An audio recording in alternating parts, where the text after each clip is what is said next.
Y me da mucho gusto también comunicarles que vamos a iniciar una nueva serie de carácter escatológico, de carácter profético.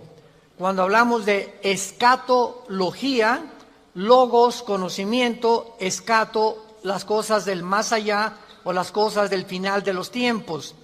Entonces la escatología es la rama de la teología que trata con las cosas de los últimos tiempos, o sea, las profecías de los últimos tiempos.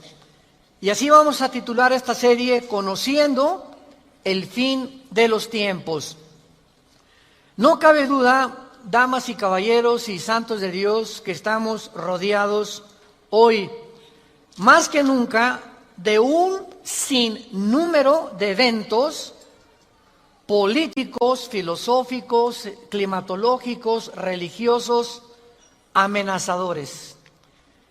En el mundo siempre ha habido guerras, en el mundo siempre ha habido depravación sexual, degradación moral, siempre ha habido revoluciones, golpes de Estado, etcétera, etcétera. Pero nunca todas estas situaciones u eventos habían convergido como en el momento en que nos encontramos actualmente. Si hiciéramos un breve panorama geopolítico alrededor del mundo, nos damos cuenta, ¿verdad?, que de México hasta abajo, hasta la Patagonia, están las naciones latinoamericanas e iberoamericanas ardiendo, por todos lados protestas, en Hong Kong protestas, en Irak protestas contra el gobierno. En Estados Unidos un clima que se está viviendo de demasiada tensión, donde quieren destituir a un presidente, etcétera, etcétera. El Medio Oriente ni se diga, continúa con el conflicto aumentando acerca de quién controla el petróleo, quién controla el Golfo Pérsico. Estados Unidos abandona a los kurdos, que es el grupo étnico entre Siria y Turquía, que defendieron a Estados Unidos durante la guerra del Golfo Pérsico. Y vemos un mare magnum en el mundo donde volteamos y estamos preguntándonos, en medio de tantas cosas, ¿quiénes son los buenos y quiénes son los malos? ¿Quién tiene la razón de todo lo que oímos en los periódicos, en la televisión? Unos dicen una cosa, golpe de Estado, no fue golpe de Estado, revolución, no fue revolución, los kurdos esto, Estados Unidos por acá, y estamos en medio de un mundo verdaderamente confundido. Sin embargo, la Biblia nos muestra que nosotros no debemos vivir en confusión. Ya cuando un cristiano dice, no sé quién tiene la razón, o creo yo porque los medios de comunicación, recuerden algo, ¿verdad? Los medios de comunicación, televisiones, radios, etcétera, etcétera, muchas veces tergiversan, las noticias de tal manera que llegan a manipularnos y hacernos creer lo que ellos creen. Entonces, dependiendo quién está detrás de los medios de comunicación, qué ideologías o qué filosofías o quiénes son los dueños de CNN o de BBC News o de Fox News, etcétera, etcétera, o en México, dependiendo quién se encuentra detrás, es la clase de mensaje que envían. Y cuando nosotros oímos en Fox News una cosa que contradice CNN otra cosa, y otros periódicos de México dicen una cosa, y otro periódico dice otra cosa, llegamos a preguntarnos, ¿quién dice la verdad? ¿No es verdad? Realmente, ¿quién dice la verdad? ¿En qué mundo nos encontramos? Realmente, ¿cómo podemos nosotros afianzarnos? Es como si estuviéramos en un barco que se está hundiendo y nos hemos echado fuera de la borda, como cuando el Titanic en 1910-12 se estaba hundiendo, nos aventamos al mar y nos agarramos de un salvavidas. Y ahorita así está el mundo, estamos tratando de buscar un salvavidas, algo que nos dé seguridad. Algo que ya no produzca tanta tensión en nuestras vidas, tanta angustia, porque el mundo vive angustiado. Hay demasiada ansiedad. La enfermedad número 1 que la Clínica Mayo en Rochester y el Hospital Hopkins en Estados Unidos que son las dos clínicas médicas más respetadas que hay en el mundo en cuanto a evaluaciones y a sugerencias médicas, coincidieron hace algunos años en que el factor común denominador o la causa número uno, escúcheme con mucho cuidado, esto es un dato que viene de clínicas médicas, no cristianas, la causa número uno de las enfermedades mentales y físicas del ser humano en el siglo XXI es el estrés. El estrés es un estado de angustia, un estado de tensión, de ansiedad interna que no te deja vivir y que te hace que estés enojado contra el gobierno, enojado con tu papá, con tus hijos, etcétera, etcétera. Ves a toda la gente con recelo, no confías de nadie, te vuelves amargado, te vuelves amargada, y es el estado interno al que el ser humano está llegando porque hay demasiados conflictos en el mundo, demasiadas noticias, estamos oyendo con el iPhone qué pasó en Irak, qué pasó en el Medio Oriente, qué pasó por acá, mis amigos, mis amigas, y llega un momento en que el ser humano ya no tiene paz. Ayer en el Congreso de Pastores que tuvimos en México, llegaron una familia a consultarme, él es pastor, su esposa lo acompaña hace mucho tiempo, y me dice, Armando, quiero decirte una cosa. Tenemos un programa de televisión en Sudamérica y un programa de radio. Y el otro día estaba radiando unas noticias, me dice la esposa, y ¿sabes una cosa? Que de repente se me olvidó todo. Entré en un estado de amnesia en el que ya no sabía ni quién era yo. Algo me pasó en las neuronas de mi cerebro que se me fueron todas las ideas. Y duré como 1 o 2 días, mi esposo asustadísimo, ¿qué me habrá pasado? No fue un golpe, no tuve un trauma y se me fueron todas las ideas. Inmediatamente le contesté y le dije, eres una mujer demasiado estresada. Y hay una autora inglesa que les recomiendo, ahorita mi esposa está devorando todos sus libros, que se llama Carolina Leaf, L-E-A-F, Leaf. Esta autora inglesa es neuróloga, pero es cristiana, y está haciendo los últimos descubrimientos del cerebro, de las neuronas, de la manera como afecta el estrés. Y en ese momento, cuando tú estás demasiado estresado y tienes demasiadas presiones, y los niños, y el esposo, y el falta de trabajo, y el buen fin, o lo que tú quieras mencionar, algo le pasa. Las neuronas son interconexiones eléctricas que tenemos, pero millones de células dentro del cerebro, y un solo alambrito por la presión mental, por falta de vacaciones o de que no aprendes a relajar tu mente, etcétera, etcétera, provoca amnesia, provoca enfermedades mentales y puedes llegar inclusive a la locura. Esto es impresionante, porque es como un árbol lo que tenemos aquí adentro. Y ella está descubriendo que cuando tienes pensamientos negativos, las neuronas se unen más rápido. Esto es increíble porque así nos diseñó Dios. Y cuando tenemos pensamientos negativos, las neuronas comienzan a tratar de desconectarse y vienen zonas negras en el cerebro que te impiden pensar coherente y lógicamente.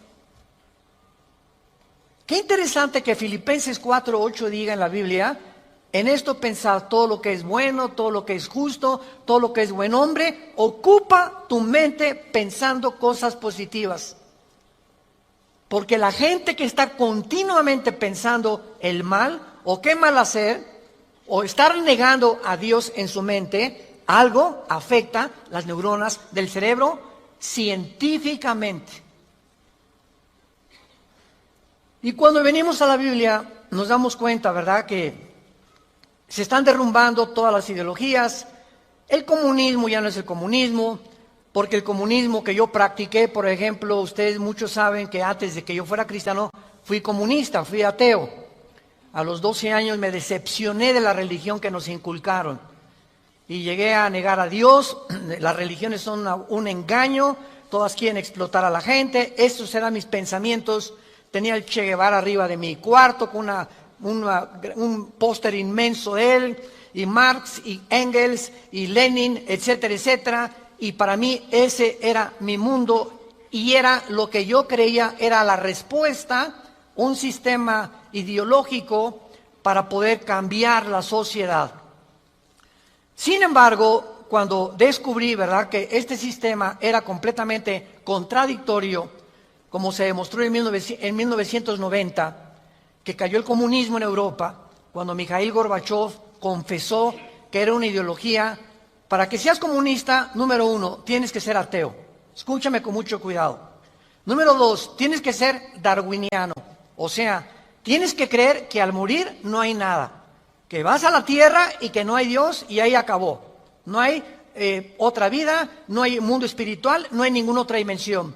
Número 3, tienes que ser humanista. No humanitario, humanista. O sea, tienes que creer que el hombre tiene las respuestas para sus problemas. Ese es el humanismo. Cuando creemos que nosotros podemos resolver la pobreza, las injusticias, etcétera, etcétera.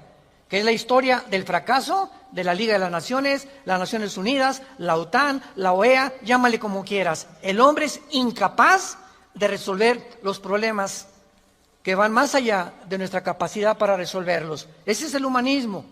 Entonces, si no hay esta plataforma, no eres comunista, es una mentira. Y ahora los últimos comunistas o los últimos demócratas o los últimos que han tratado de implementar diferentes sistemas de pensamiento, se dan cuenta que están ya mezclando una ideología, comunismo con democracia, con capitalismo, porque no ha funcionado. Porque es la confusión a la que hemos llegado. Y como dijo Don Teofilito en México, ni lo podremos alcanzar jamás.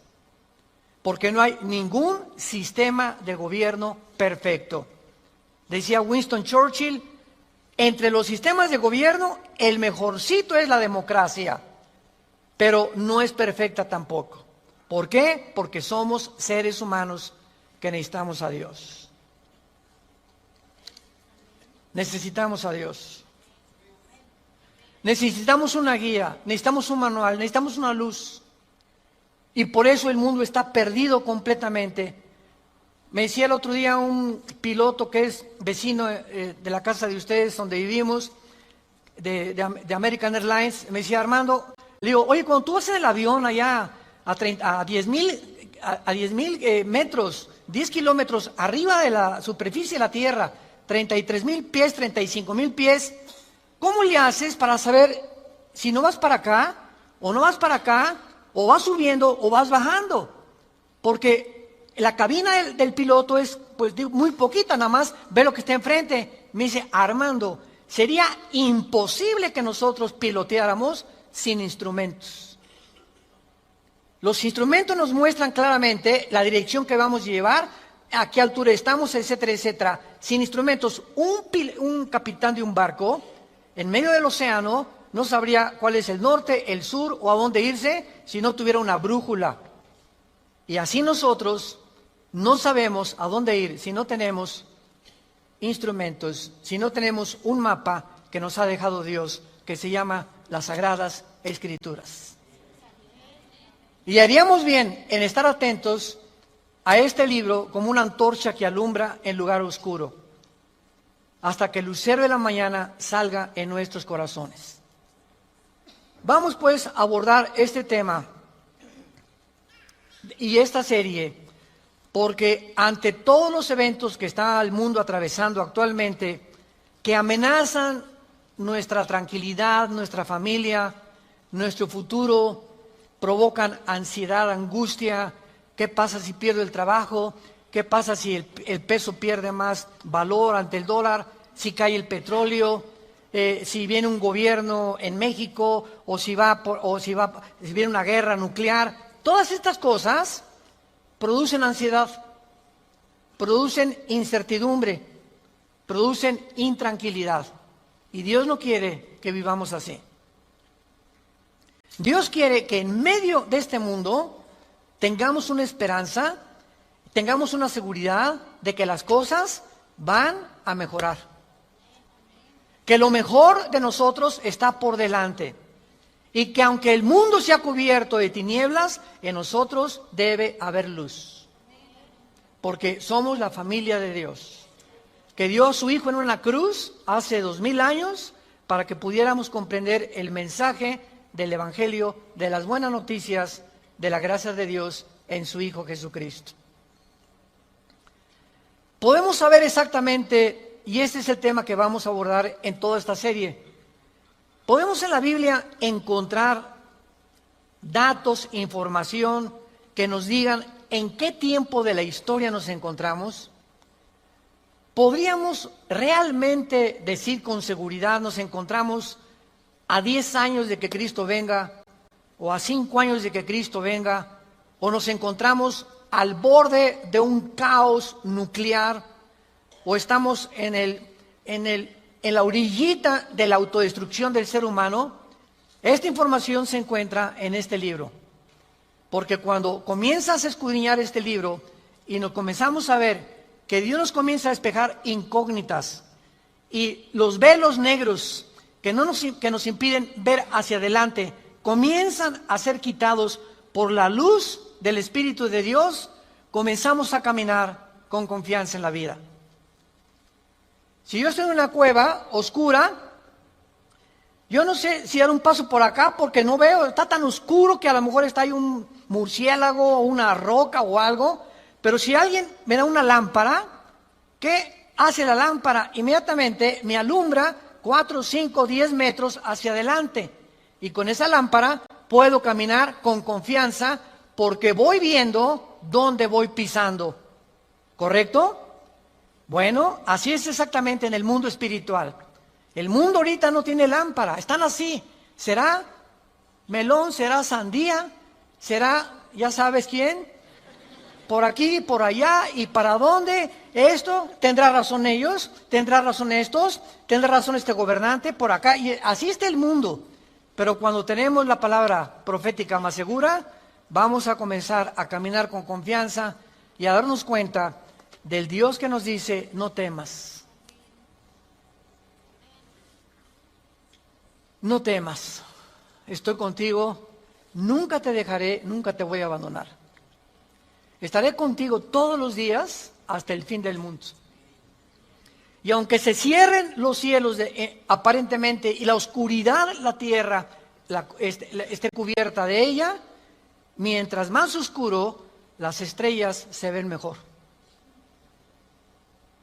Mientras más oscuro, vamos a tener más luz, porque vamos a poder brillar en medio de las tinieblas. Claro que la Biblia nos va a revelar todos estos sucesos y calamidades antes de que sucedan, para que cuando sucedan corroboremos, comprobemos, confirmemos que Jesús tuvo realmente la razón y que Él es el Hijo de Dios. Y esto es lo que nos da la fortaleza, las convicciones, porque lo que más se necesita ahorita en el mundo es seres humanos con convicciones profundas en sus vidas, con mucha integridad para vivir. Y cuando tú eres una persona de una sola pieza, como dijo Pablo, yo sé en quién he creído, ya no te engaña la gente. Ya no te engañan las películas, no te engaña la televisión, no te engañan las noticias, porque tu fe está bajo una roca. Estás parado en un fundamento inconmovible. Y este fundamento es la palabra de Dios. Vayamos a ver algunos pasajes en primer lugar en el capítulo 46 del libro de Isaías. Si no traes la Biblia, por eso estás así. Con razón. En Isaías capítulo 46, versículo del 9 al 10, veamos algunas respuestas anticipadas que este profeta hace 2700 años escribió. Isaías 46, versículo 9 y versículo 10. Dice Dios: acuérdense de las cosas pasadas desde los tiempos antiguos, porque yo soy Dios y no hay otro Dios, y nada hay semejante a mí, que anuncio lo porvenir, desde el principio y desde la antigüedad, lo que aún no era hecho, que digo, mi consejo permanecerá y haré todo lo que quiero. En este pasaje Dios claramente nos muestra que Él va a demostrar, el Dios de la Biblia, que Él es Dios.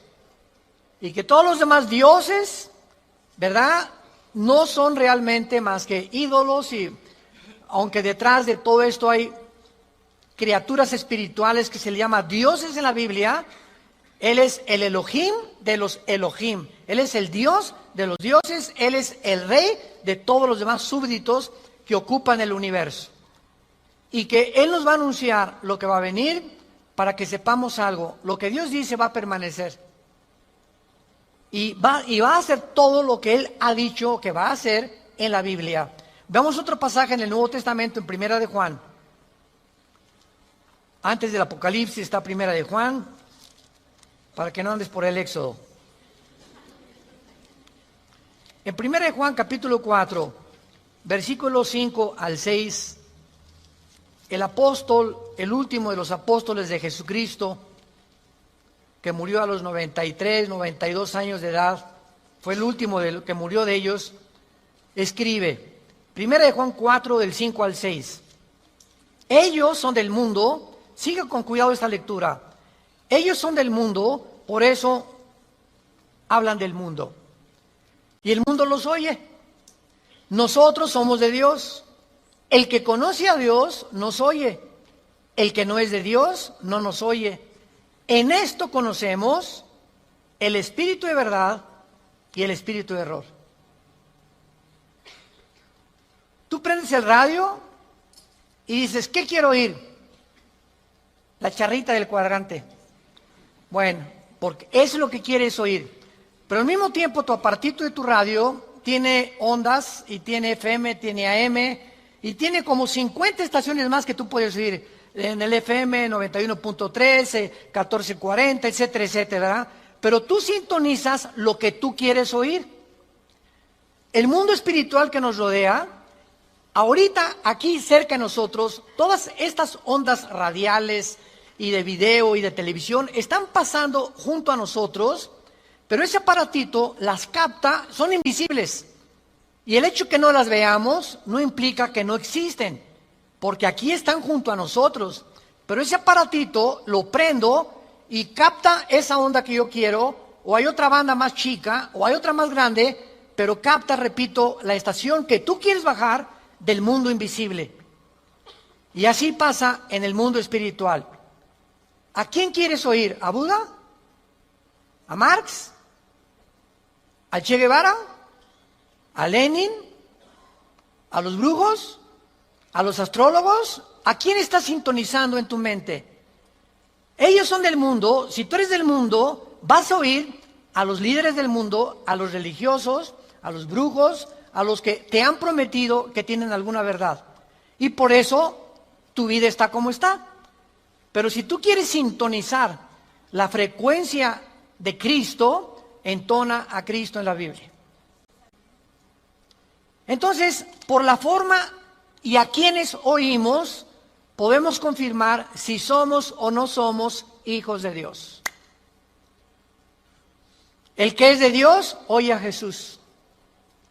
Mis ovejas, Juan 10, oyen mi voz y me siguen. Y yo les doy la vida eterna. Y no oirán la voz del falso pastor. Y aquí se trata de tu destino eterno, de tu familia, de tu matrimonio, de tus hijos. Tienes que aprender a discernir la voz de Jesús. En medio de tantas voces en la televisión, en los programas, en los radios, en libros que hay que nos rodean por todos lados, ¿a quién estás oyendo? ¿A quién estás leyendo?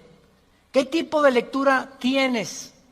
¿Qué tipo de actividades tienes para saber si tú eres y tienes el espíritu de verdad o tienes el espíritu de error? Muy bien.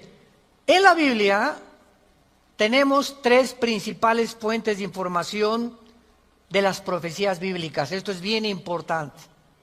Hay tres fuentes de información en la Biblia, que vamos rápidamente a verlas, que nos muestran la fase final de la historia humana en tres pasajes de la Biblia y que nos vienen realmente a confirmar en qué época nos encontramos. Estas tres son, en primer lugar, el Sermón del Monte de Jesús, que se encuentra en Mateo 24, Marcos 13 y Lucas 21. ¿Cuál es el Sermón del Monte? Cuando los discípulos se acercaron a Jesús, dinos, ¿cuándo será la señal del fin del mundo? ¿Cuándo serán estas cosas y cuándo será la señal de que tú vas a regresar? Y ahí Cristo comienza a enumerar una serie de eventos y señales. Habrá guerras, falsos profetas, muchos van a ser engañados, pestes, terremotos, y será el principio de los dolores. La segunda fuente de información se encuentra en Primera de Tesalonicenses, capítulo 4, del 3 al capítulo 5, versículo 4. Esta revelación la compartió el apóstol Pablo de los últimos tiempos. Y la tercera revelación acerca de los últimos tiempos la encontramos en el libro del Apocalipsis, del capítulo 5 al capítulo 19. En estos capítulos se encuentra claramente todo lo que la planeta Tierra y la humanidad va a atravesar. Ahora, muy bien, cuando estudiamos estos pasajes, podemos concluir que efectivamente vendrán tiempos difíciles al mundo, sorpresivos y amenazadores, que es de lo que hemos estado hablando en los últimos 10, 15 minutos. Nadie puede negar que vivimos en un mundo conflictivo, amenazador, que ha llenado al mundo, a los seres humanos, de ansiedad, de intranquilidad, de falta de paz, de suicidios, de mejor me quito la vida, o me emborracho, o me drogo. ¿Por qué los jóvenes se drogan? Pues porque es una forma de evadir la realidad. La realidad para muchos jóvenes es tan negro y tan negro lo que se ve en el mundo que ya no quieren o no creen que pueden atravesar esa cortina oscura, no creen que hay una luz detrás y se enfrentan a un mundo que parece que se los está comiendo, tragando, y prefieren salir de este mundo. Los que se drogan, ¿por qué se drogan? Los que se emborrachan, ¿por qué se emborrachan? Porque la realidad es tan cruda que no la quieren enfrentar en sus 5 sentidos. Entonces, detrás de cada persona drogadicta, alcohólica, etcétera, etcétera, se encuentra un conflicto interno espiritual. Porque como en el área forense, cuando tú estudias, yo recuerdo que hubo una época en mi vida que comencé a estudiar criminología, dactiloscopía y balística. Quería ser detective, imagínense. Siempre me ha gustado la investigación. Y me dio unos meses por meterme y comprar libros, etcétera, etcétera. Y siempre cuando en esa área te involucras, los detectives o los investigadores siempre están buscando el motivo por el cual alguien le quitó la vida a la otra persona. Porque siempre hay un motivo del que cometió fraude. El motivo de por qué mató a su mamá. El motivo por qué abandonó a su esposa. Siempre detrás de cada acción hay un motivo. Y cuando descubrimos el motivo, nos ayuda a poder tener una pieza del rompecabezas más clara para poder averiguar o decidir quién fue el asesino o quién fue el ladrón o quién se encuentra detrás de eso. Y cuando nosotros vemos esto, ¿verdad?, que el motivo por el cual la gente hace lo que hace en el mundo, nos damos cuenta que el mundo está espiritualmente muriéndose. Y nosotros tenemos la medicina. Qué triste que tengas compañeros en tu escuela que estén tan confundidos, que no les has hablado jamás de Cristo, que tengas amigos que haces negocios con ellos, que tengas un taller de carpintería, de plomería, o eres mecánico o abogado en tu bufete o un médico, y la gente a tu alrededor, vemos a la gente, caras vemos y están llorando por dentro, están deshechos por dentro. Que si esa hermanita, la enfermera que diga, ay hermanita doctora, ¿cómo está? Muy buenos días, ¿verdad? Y te encierras con ella y te pones enfrente de ella, te puedo olvidar, se quitan esa máscara que están usando y caen en una expresión de llanto, de angustia que están escondiendo, poniéndose una máscara de aparente felicidad. Y así las personas que tú ves, no es cierto que son lo que estás viendo. Detrás de cada persona se encuentra un drama. Se encuentran problemas más allá de lo que podemos imaginarnos. Así que nosotros tenemos la respuesta y la medicina, qué estamos haciendo con ella, y vamos a dar cuentas en la otra vida de todas las cosas que nunca cumplimos en la palabra de Dios al compartir el mensaje de Jesucristo.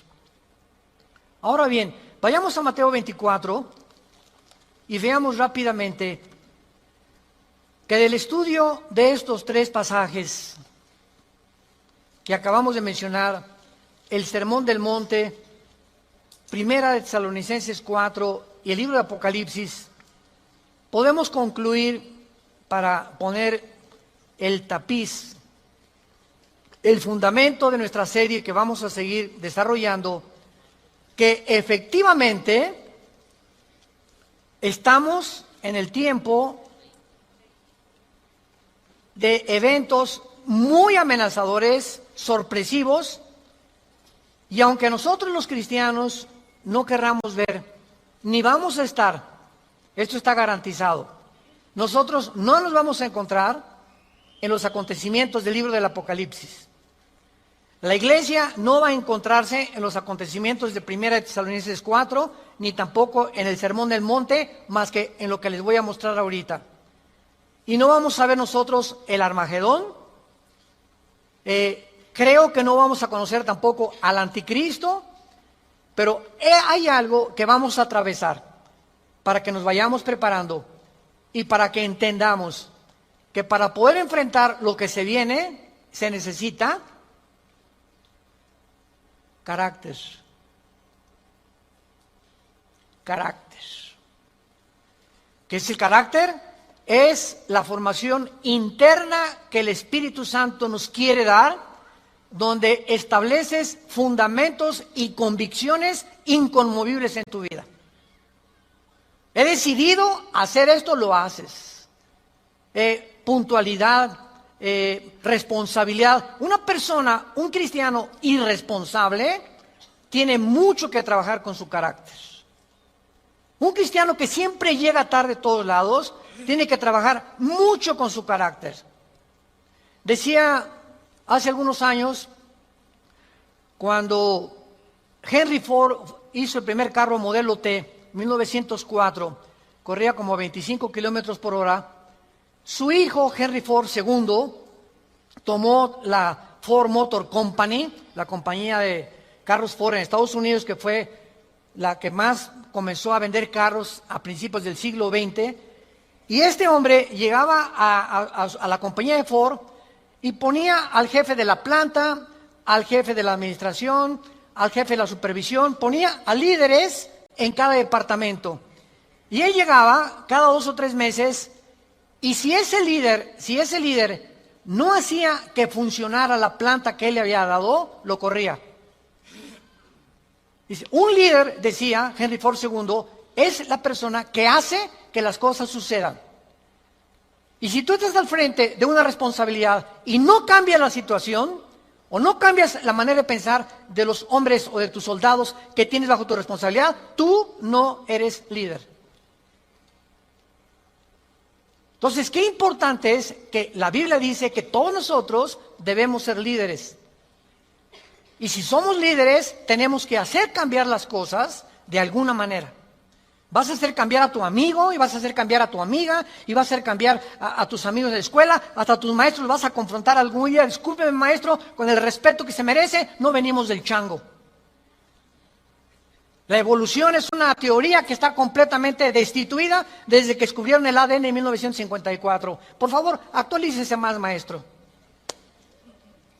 Entonces, cuando comenzamos a entender eso, es cuando comenzamos a comprender que este mundo, dice la Biblia, la mayoría serán engañados. Los mismos escogidos serán engañados porque hay millones de cristianos sin carácter, flojos, irresponsables, impuntuales, sin falta de integridad. A nadie le hablan de Cristo, no comparten las buenas nuevas, no tienen convicciones profundas que los hacen ser gigantes, guerreros de Dios. Dice Mateo capítulo 24 en el Sermón del Monte el Señor Jesucristo, porque se acercan los discípulos para hacerle preguntas, versículo 3, Señor, dinos, vean las 3 preguntas que le hacen hace 2000 años. 1, ¿cuándo serán estas cosas? Querían saber el tiempo los discípulos. 2, ¿qué señal habrá de tu venida? O sea, ¿habrá alguna señal que podamos percibir de que tú ya vienes al mundo? Y 3, ¿y hay alguna señal de que el mundo se va a acabar? De estas 3 preguntas, Cristo comienza a contestar algunas. Por ejemplo, la señal de su venida está hasta el versículo 29 y 30, cuando el sol se oscurecerá, la luna se pondrá, etcétera, etcétera, y esa es la señal de la venida de Cristo, que no vamos a estar aquí nosotros, porque primero es el arrebatamiento, y van a pasar 7 años de la tribulación, y viene Jesucristo en la segunda venida, y los que estén en la segunda venida, que se hayan convertido en la persecución del anticristo, van a saber que cuando vengan estas señales cósmicas en el cielo, Cristo aparecerá en las nubes junto con nosotros, porque regresaremos con Él. Pero lo que me interesa compartirles es el versículo 6 en adelante, que es lo que nos atañe a la generación que estamos viviendo. Oirán de guerras y rumores de guerras. Miren que no se turben, porque es necesario que todo esto acontezca, pero aún no es el fin. Porque se levantará nación contra nación y reino contra reino, y habrá pestes y hambres y terremotos en diferentes lugares. Muy bien, si leemos solamente el versículo 6, oirán de guerras y rumores de guerras, toda la historia han sido esto, ¿no es verdad? Desde que Caín asesinó a Abel, que Caín asesinó a su hermano Abel, toda la historia, de acuerdo, lo quieres apuntar, al Instituto para la Investigación para la Paz, en Suecia y Estocolmo, dictaminaron que de los 6,000 años aproximadamente de historia que tenemos, de 6,000 años, solamente ha habido 25 años de paz. La historia humana es una historia de guerras, guerras, guerras, guerras, guerras, guerras. En 6,000 años, 25 años de paz. O sea, siempre ha habido conflictos, revoluciones, golpes de Estado. Es la historia de nosotros. Pero entonces ahí podríamos quedar confundidos. Oye, Señor, ¿de qué estás hablando? Siempre ha habido guerras. Versículo 7, Él lo explica. Porque se levantará nación contra nación y reino contra reino. Esto, una guerra mundial, una guerra de carácter internacional, donde se involucraron 3 o 4 naciones contra 3 o 4 o 5 naciones, nunca sucedió hasta 1910, la Primera Guerra Mundial. Ahí fue la primera vez en la historia que sucede una guerra de carácter internacional a través de toda la historia. Y casi 30 años después, la Segunda Guerra Mundial. Entonces, con esto nos situamos nosotros en una plataforma bastante sólida y podemos entender que cuando Jesús dice, se levantará nación contra nación y reino contra reino, y habrá pestes, porque las guerras producen pestes, plagas, ¿verdad? Enfermedades, calenturas, hambres, terremotos. Señor, siempre ha habido terremotos, ok, claro, siempre ha habido terremotos, pero de acuerdo al Instituto Sismológico de Boulder, Colorado, que es uno de los institutos más prestigiados en el mundo para detectar terremotos, desde 1976 hasta el 2010 han aumentado 70% los terremotos en el mundo. 70% han aumentado. Es a lo que Cristo está diciendo, que iban a aumentar cada vez más los terremotos, etcétera, etcétera. Versículo 8. Y todo esto,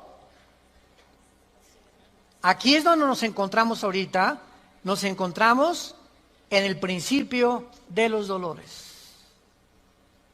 Nos encontramos en un mundo donde el matrimonio ya está dejando de existir. En un mundo donde el ser humano está contagiado e infectado filosófica, religiosa, política, económicamente. Unos voltean por acá, ¿dónde estará la solución? Voltean a sus ídolos, otros consultan muertos, otros consultan espíritus, otros, etcétera, etcétera. Es impresionante a donde el mundo se encuentra actualmente. Impresionante. Y esto es precisamente lo que Jesucristo nos quería decir para que estemos preparados. Ahora, muy bien, después de estos principios de dolores, nos vamos. Adiós, mundo cruel. Adiós, mi perro fido, adiós, adiós, mundo cruel. Ya nunca te veré. Después de este principio de dolores, van a aumentar.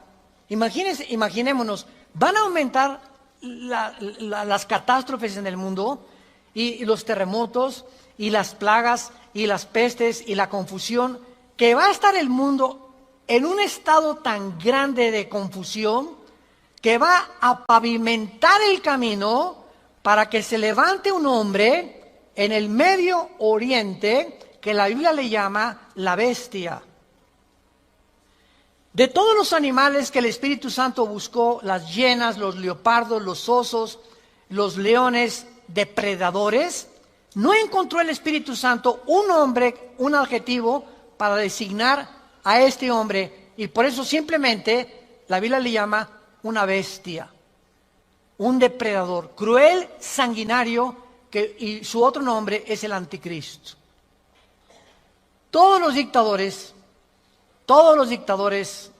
síganme con cuidado, de la historia, todos han surgido de un mundo caótico. El caldo de cultivo para producir un dictador es que la situación se encuentre aparentemente sin solución. Corrupción, oscuridad, etcétera, etcétera. Y en medio de esto surgen hombres prometiendo mejorar las cosas. Hitler entró democráticamente. Stalin entró democráticamente. Saddam Hussein entró democráticamente. No es verdad que entren a través de un golpe de Estado los líderes, la mayoría entran a través del pueblo. Pero una vez que el pueblo los levanta, a ver quién los quita. Y en medio de esto es cuando el mundo va a ver en Europa que va a estar una oscuridad total en Europa. Ahorita la salida de Inglaterra de la Unión Europea, el Brexit famoso. Ahorita en Europa ya no existe, damas y caballeros, santos de Dios. Las únicas dos naciones que sobreviven en Europa es Alemania y Francia. España, Portugal, Grecia e Italia están hundidas económicamente, sin dinero para poder levantarse. Y no hay ninguna esperanza para estas naciones. Había el Fondo Monetario Internacional que lo estaba manejando Alemania, se les acabó el dinero ya. Y Francia está ayudando un poquito a Alemania. Y gracias a Dios que en Alemania la ministra Angela Merkel es cristiana. En todo el mundo es la única líder que sus padres fueron pastores y ella dijo en enero de este año, Europa tiene que regresar a Dios. Entonces, Alemania está sobreviviendo, Inglaterra se está yendo sin los impuestos que le pagan las naciones a la Comunidad Europea o a la Unión Europea, ya no va a haber forma de sostener una Unión Europea, que era el sueño de los europeos después de la Segunda Guerra Mundial. Y está el campo preparado para que surja el hombre, la bestia, el anticristo, el hijo de perdición, que la Biblia profetiza que se va a levantar y va a traer soluciones al mundo, va a resolver problemas de la pobreza, de la economía, de la política, ideologías, y el mundo se va a asombrar porque este hombre no va a ser un hombre normal. Va a ser un hombre poseído por un principado satánico. Lo hemos visto en otras conferencias en el libro del Apocalipsis. Ya no nos da tiempo para eso.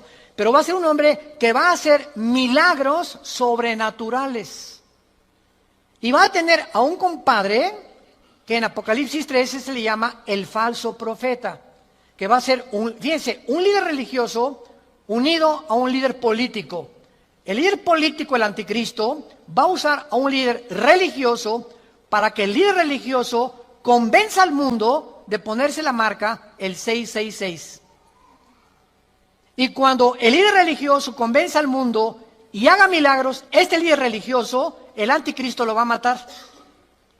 Y va a deshacer la ciudad de donde salga el líder religioso, y el anticristo, a la mitad de los 3 años y medio, va a proclamarse. Según Tesalonicenses capítulo 2, del 3 al 4, se va a proclamar que Él es Dios. Va a entrar al templo judío, va a violar el templo judío y va a hacer que el mundo lo adore como Dios. Pero, ¿será eso posible? ¿Que pueda llegar la humanidad a tal grado de adorar a un hombre como Dios? La historia nos enseña que el hombre no aprende la historia. ¿Se acuerdan de esa frase? Y el que no conoce la historia está condenado a repetirla. ¿Qué pasó con los césares romanos? Los césares romanos mandaron a la gente que los adoraran como dioses.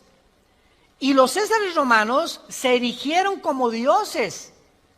Calígula mata a su familia. Nerón tenía de amante a un niño de 10 años. Era una depravación impresionante. Cuenta la historia que cuando un emperador romano estaba en el Coliseo, cuando vayan a Roma, vayan al Coliseo, es impresionante ver el Coliseo romano. Todavía en el Coliseo romano, cuando vayan a Roma, las manchas de la sangre de hace 2000 años, de los mártires que mataron los leones y quemaron vivos y que arrastraron, ahí están todavía las manchas de la sangre, que las han mantenido.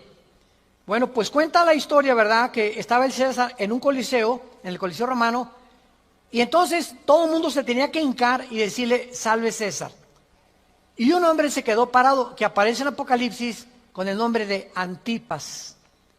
Y entonces se quedó parado y el César le dijo a un centurión, ve por favor y ve que es esclavo, ¿por qué no se hinca? Y el centurión romano fue con Antipas. Le dijo, Antipas, tienes que hincarte porque si no te van a matar. Y entonces, y además le dijo el centurión, te van a matar y ¿no ves que todo el mundo está contra ti? ¿No ves que tú eres el único? Y Antipas contestó, dile al César que si todo el mundo está contra mí, yo estoy contra todo el mundo, porque así murió mi Señor. Lo quemaron vivo en un balde grandísimo de aceite hirviendo. Y por eso Cristo le llama en Apocalipsis mi testigo fiel. Va a llegar un momento, santos de Dios, en que el mundo va a estar contra nosotros y ahí se van a denotar tus convicciones. Y si tus amigos están contra ti y tu familia está contra ti y el mundo está contra ti, nosotros estamos en contra de ellos. Porque nuestra fidelidad es al Hijo de Dios por los siglos de los siglos. Te damos gracias, Señor, por tu palabra.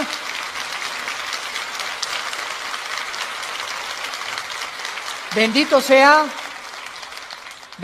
el nombre del Hijo de Dios, que nos ha hecho renacer su Padre para una esperanza viva por medio de su resurrección de entre los muertos, para que tengamos una esperanza que no puede morir en nuestro corazón y permanezcamos fieles a esta esperanza a la que todos hemos sido llamados. Al gran pastor de las ovejas, nuestro Señor Jesús, es nuestra lealtad, es nuestro amor, es nuestro corazón, porque Él fue el que dio su vida en nuestro lugar. A ti, Jesús, te damos gracias por vivir dentro de nosotros y saber que más pronto de lo que nos imaginamos, vienes por tu iglesia.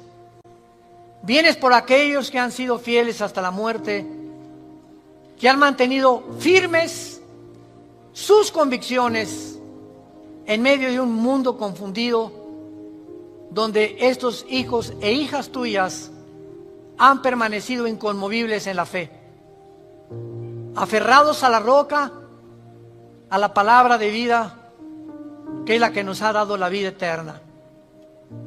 Te damos gracias, Señor, porque sigues llamando al mundo al arrepentimiento, a que se vuelvan a ti. No somos dioses, somos seres humanos, agentes morales, débiles, vulnerables, irresponsables de todas nuestras acciones, pensamientos y palabras. Y daremos cuenta algún día, después de nuestra muerte, de todo lo que hicimos mientras estábamos en este cuerpo que es temporal. Un cuerpo sujeto a la corrupción, pero dentro de nosotros el alma y el espíritu vivirá eternamente. Si tú esta mañana quieres invitar a Cristo y aún no estás seguro de que tienes la vida eterna o segura, dile simplemente estas palabras: Señor, te pido perdón por mis pecados.